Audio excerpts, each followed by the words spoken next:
O poço ainda existe. Tem exatamente 41 metros de profundidade e em 2007, arqueólogos encontraram no seu fundo 23 moedas do século I, jogadas como oferendas. Os samaritanos consideravam aquele poço sagrado. Quando Jesus pediu água a uma mulher desconhecida naquele lugar, ele não estava apenas com sede, estava quebrando um tabu religioso de 700 anos. E ela sabia disso. Imagine que você é uma mulher em Sicar, na Samaria. O ano é aproximadamente 30 d.C.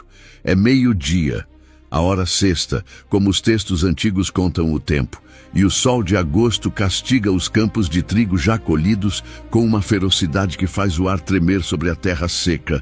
Nenhuma outra mulher está no caminho que leva ao poço nessa hora. Essa é exatamente a razão pela qual você escolheu vir agora. De manhã cedo, quando as mulheres da cidade chegam em grupo com suas talhas e seus jarros de barro, há olhares. Há silêncios que dizem mais do que palavras. Há o jeito como algumas se afastam discretamente, como se a proximidade física pudesse contaminá-las com o que elas presumem saber sobre a sua vida. Você aprendeu a evitar esses silêncios. A jarra de argila que você carrega sobre a cabeça é pesada.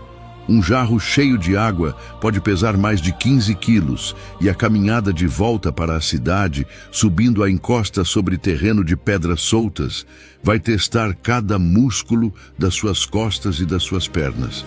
Você conhece cada palmo desse caminho. Conhece o cheiro de poeira seca e de ervas silvestres que cresce à beira da trilha.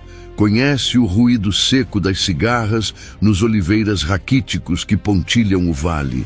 E conhece o poço, esse poço específico com suas pedras de calcário polidas por séculos de mãos, com sua boca larga o suficiente para que a corda não roce nas laterais quando você desce o recipiente, com sua água que sobe sempre fria, mesmo no pior do verão. Você cresceu ouvindo que esse poço foi cavado pelo próprio Jacó, que o patriarca havia comprado aquela terra com as suas próprias mãos, que havia escavado aquele poço para os seus filhos e para os seus rebanhos, que a água que sobe do fundo tem a mesma idade do seu povo. Para uma samaritana, esse poço não é apenas infraestrutura, é identidade, é teologia, é o argumento físico mais sólido de que este lugar pertence ao seu povo desde antes que qualquer templo fosse construído em Jerusalém. E então, quando você chega, há um homem sentado na borda do poço.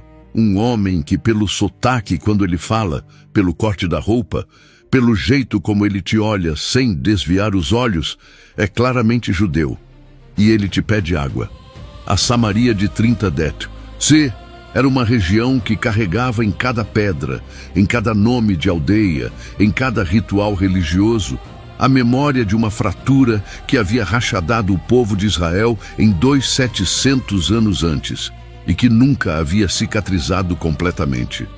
Para entender por que o pedido de Jesus naquele poço era muito mais do que uma questão de sede, é preciso recuar até o ano 722 a.C., quando o rei assírio, Sargão II, conquistou o reino do norte de Israel e deportou para a Assíria a maior parte de sua população. Segundo os registros assírios, 127.280 israelitas. No lugar desses deportados, Sargão repovoou as terras com colonos trazidos da Babilônia, de Cuta, de Ava, de Amate e de Sefarvaim, como registra o segundo livro dos Reis, capítulo 17, versículos 24 a 34. Esses colonos trouxeram seus próprios deuses, e com o tempo, numa fusão religiosa que os judeus do sul nunca aceitaram como legítima, passaram a adorar tanto o Deus de Israel quanto suas divindades de origem. Os descendentes desse processo de mistura étnica e religiosa foram os samaritanos, um povo que aceitava os 5 livros de Moisés como escritura sagrada, que praticava a circuncisão, que observava o sabat, que esperava a vinda de um redentor chamado de Taheb, mas que havia construído seu próprio templo no Monte Gerizim, em vez de reconhecer Jerusalém como o único lugar legítimo de adoração. Para os judeus da Judéia e da Galiléia, os samaritanos eram meio judeus na melhor das interpretações e impuros na pior. Não eram gentios, o que teria simplificado as coisas. Eram algo mais perturbador. Pessoas que conheciam a Torá, que a observavam parcialmente, mas que a observavam errado. Pessoas que adoravam o Deus certo no lugar errado. O historiador Joséfo documentou múltiplos episódios de violência mútua entre judeus e samaritanos no período do Segundo Templo, incluindo a destruição do templo samaritano no Monte Gerizim pelo rei Asmoneu, João Hircano I, por volta de 110 a.C., um ato que os samaritanos nunca esqueceram e que aprofundou a animosidade entre os dois grupos por gerações. O resultado prático dessa história no tempo de Jesus era uma hostilidade cotidiana e estrutural que funcionava através de regras não escritas, mas rigidamente observadas. Judeus, viajando da Galiléia para a Judéia, geralmente davam a volta pelo lado leste do Rio Jordão para não precisar atravessar território samaritano. Compartilhar comida com um samaritano era considerado contaminação ritual.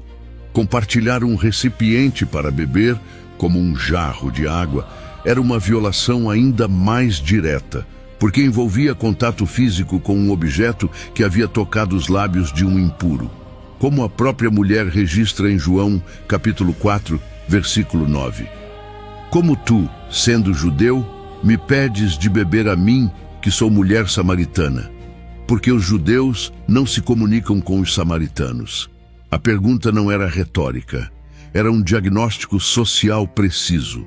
O Poço de Jacó fica na entrada do vale que separa os montes Gerizim e Ebal, a cerca de 1,5 km da cidade de Sicar, identificada pela maioria dos estudiosos com o sítio arqueológico de Tel Balata, próximo à moderna Nablus, no que hoje é a Cisjordânia. A localização geográfica era estratégica. O poço ficava no cruzamento de rotas comerciais que ligavam o norte ao sul da Palestina. E qualquer viajante que fizesse o caminho de Jerusalém à Galiléia, passando pela Samaria, como o Evangelho de João indica que Jesus fez, chegaria naturalmente àquele ponto. O poço em si é uma obra de engenharia notável para a sua época e para qualquer época. Escavado na rocha calcária sólida, revestido internamente por pedras cuidadosamente encaixadas sem argamassa, com uma boca circular de aproximadamente 1 metro de diâmetro, ele desce 41 metros até alcançar o lençol freático que corre sob as raízes calcárias dos montes vizinhos. 41 metros. Para ter uma referência concreta, isso equivale a um prédio de mais de 13 andares enterrado na terra. Descer um recipiente até essa profundidade e puxá-lo de volta cheio de água exigia cordas longas, força física considerável e uma habilidade aprendida na prática desde a infância. Era trabalho, era esforço diário, repetido, pesado. E era por isso que Jesus, tendo caminhado sob o sol de agosto pelo Vale da Samaria, estava cansado e sem seus próprios equipamentos para tirar água. Como o texto de João 4:6 deixa implícito, Jesus, pois cansado do caminho, estava assentado assim junto ao poço. Era quase a hora sexta. A hora sexta, no sistema romano de contagem do tempo, corresponde ao meio-dia solar. O sol estava no seu ponto mais alto, o calor era máximo, e Jesus não tinha uma corda. Em 2007, durante trabalhos de restauração conduzidos pela Igreja Ortodoxa Grega, que mantém uma igreja construída diretamente sobre o poço desde pelo menos o século IV, trabalhadores e arqueólogos que supervisionavam as obras decidiram realizar uma varredura sistemática do fundo do poço antes de qualquer intervenção estrutural. O que encontraram mudou a compreensão daquele lugar para sempre. No sedimento acumulado no fundo, misturado com o lodo e com fragmentos de cerâmica de múltiplos períodos, foram identificadas 23 moedas de bronze do século I da Era Comum, moedas do tipo pruta, emitidas pelos procuradores romanos da Judéia, em circulação exatamente no período em que os evangelhos situam o ministério de Jesus. Moedas que não caíram por acidente, moedas que foram jogadas. O padrão de distribuição no sedimento e a ausência de moedas de períodos posteriores em quantidade comparável indicaram aos pesquisadores que aquele depósito correspondia a uma prática deliberada de oferta votiva. A mesma prática universal em culturas do mundo antigo de jogar moedas em fontes e poços sagrados como ato de devoção ou pedido de proteção. Os samaritanos não apenas buscavam água naquele poço, eles rezavam nele. O que significa que quando Jesus pediu água à mulher naquele lugar específico, ele não estava pedindo nada num posto de abastecimento neutro. Estava pedindo ajuda num santuário. A questão da santidade do poço nos obriga a entrar num território que a maioria das representações populares da história da Samaritana ignora completamente: a teologia do espaço sagrado no mundo bíblico e como ela tornava o pedido de Jesus ainda mais carregado do que a divisão étnica já o tornava. Para os samaritanos, a legitimidade religiosa do Monte Gerizim como lugar de adoração ao Deus de Israel não era uma opinião. Era uma convicção fundamentada numa leitura alternativa da Torá que eles consideravam mais fiel do que a leitura judaica.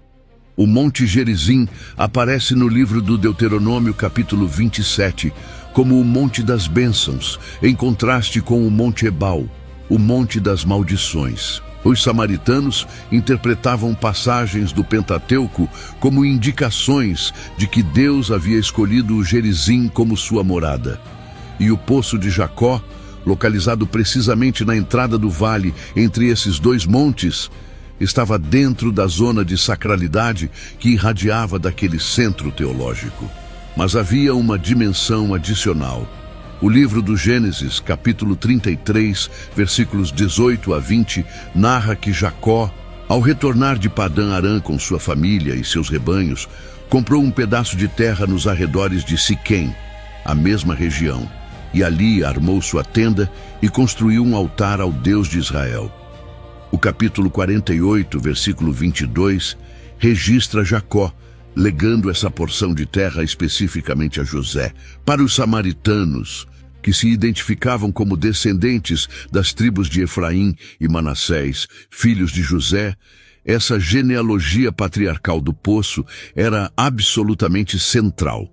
Não era história antiga, era fundamento de identidade. Era a razão pela qual uma mulher samaritana podia olhar para Jesus e dizer, em João 4, versículo 12, És tu maior do que o nosso pai Jacó, que nos deu o poço. A palavra pai não era metáfora poética, era uma afirmação genealógica e teológica simultânea. E quando Jesus respondeu, em vez de debater genealogias, falando de uma água que quem bebesse nunca mais teria sede, ele estava deslocando completamente o centro da conversa, de um poço físico com 41 metros de profundidade para algo que não podia ser medido com corda nenhuma. A conversa registrada em João 4 é, na história dos evangelhos, uma das mais longas que Jesus tem com qualquer indivíduo. E é a única conversa extensa registrada com uma mulher que não era sua mãe ou suas discípulas mais próximas. Esse fato sozinho é arqueologicamente revelador. Os evangelistas selecionavam o que preservar com base em critérios que combinavam importância teológica e impacto histórico.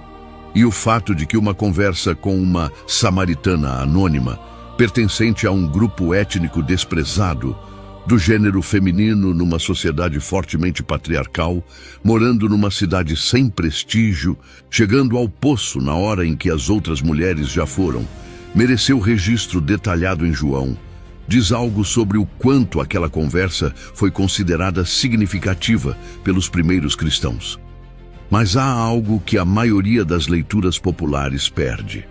A sequência de tabus que Jesus quebrou em sequência, um após o outro, como se estivesse descascando camadas de uma cebola de proibições religiosas e sociais. Primeiro, um homem judeu falar diretamente com uma mulher desconhecida num espaço público. Os costumes do judaísmo do Segundo Templo eram claros. Homens não iniciavam conversas com mulheres em público, especialmente com mulheres que não eram da sua família. Os próprios discípulos de Jesus, quando voltam de Sicar com comida, ficam surpresos ao encontrá-lo conversando com ela. Como João 4:27 registra com a precisão de quem estava presente. E nisto chegaram os seus discípulos e maravilharam-se de que falasse com uma mulher. Segundo, um judeu pedir que uma samaritana usasse seu próprio recipiente para tirar água e lhe desse de beber. Isso não era apenas cruzar uma fronteira étnica. Era o contato físico com um objeto que havia tocado os lábios de alguém considerado ritualmente impuro. Terceiro, ter aquela conversa naquele poço específico, num lugar que os samaritanos consideravam sagrado, num horário em que não havia testemunhas judias para interpretar e potencialmente condenar o que estava acontecendo. E quarto, talvez o mais perturbador de todos, o momento em que Jesus demonstra que sabe sobre a vida pessoal da mulher sem que ela lhe tenha dito. 5 maridos anteriores, e o homem com quem ela vivia no momento não era seu marido. Em João 4, versículos 17 e 18, a revelação é direta, sem julgamento explícito, mas absolutamente precisa. E a reação da mulher é revelar, não fuga, não vergonha performática, mas um reconhecimento imediato. Senhor, vejo que és profeta. Ela não tentou negar. Ela recategorizou Jesus. E então, sem transição, passou para a grande questão teológica que havia separado judeus e samaritanos por 700 anos. Onde é o lugar correto de adorar a Deus? Gerizim ou Jerusalém? Aquela pergunta não era desvio de assunto. Era a pergunta mais central que uma samaritana poderia fazer a alguém que ela havia acabado de reconhecer como profeta. Para o espectador moderno, acostumado a uma noção de espiritualidade predominantemente interna e individual, é difícil capturar o peso que a questão do lugar de adoração tinha no mundo antigo. Hoje, dizemos com facilidade que Deus está em toda parte, que qualquer lugar é bom para orar, que o importante é a sinceridade do coração. Mas no mundo de 30 da Cruzita do Cristo, e especialmente no judaísmo e no samaritanismo que bebiam da mesma fonte mosaica, o lugar de adoração não era uma preferência pessoal. Era uma questão de obediência e de legitimidade divina. O Templo de Jerusalém não era apenas um edifício bonito. Era o único lugar onde o sacrifício expiatório podia ser realizado. O único lugar onde o sacerdote podia entrar no Santo dos Santos no dia do perdão. O único lugar onde a presença de Deus havia prometido habitar de modo especial. Para um judeu, adorar no Monte Gerizim não era apenas diferente, era inválido. Era a adoração que não chegava ao destino. E para um samaritano, o inverso era verdadeiro. Era Jerusalém, que havia sido construída em desobediência. Era o sacerdócio judaico, que havia usurpado o lugar correto. Era o Monte Gerizim, que havia sido profanado por João Hircano, numa demonstração de violência política disfarçada de zelo religioso. Quando Jesus responde à pergunta da mulher em João 4, versículos 21 a 24, ele não toma o partido de nenhum dos dois lados. Ele dissolve a pergunta. Mulher, crê-me que a hora vem em que nem neste monte nem em Jerusalém adorareis o Pai. Mas a hora vem, e agora é, em que os verdadeiros adoradores adorarão o Pai em espírito e em verdade. Aquelas palavras pronunciadas num poço samaritano sagrado, na presença de uma mulher que havia chegado sozinha no calor do meio-dia para evitar os olhares da comunidade, representavam uma ruptura tão radical com o sistema religioso de ambos os lados que a mulher só conseguiu processar como a chegada de algo completamente novo, o Messias. E foi exatamente isso que ela foi anunciar à cidade. Em João 4, versículo 29, ela convidou os moradores de Sicar a vir ver um homem que me disse tudo o que tenho feito. Não um profeta, não um rabino judeu interessante. Um homem que me disse tudo.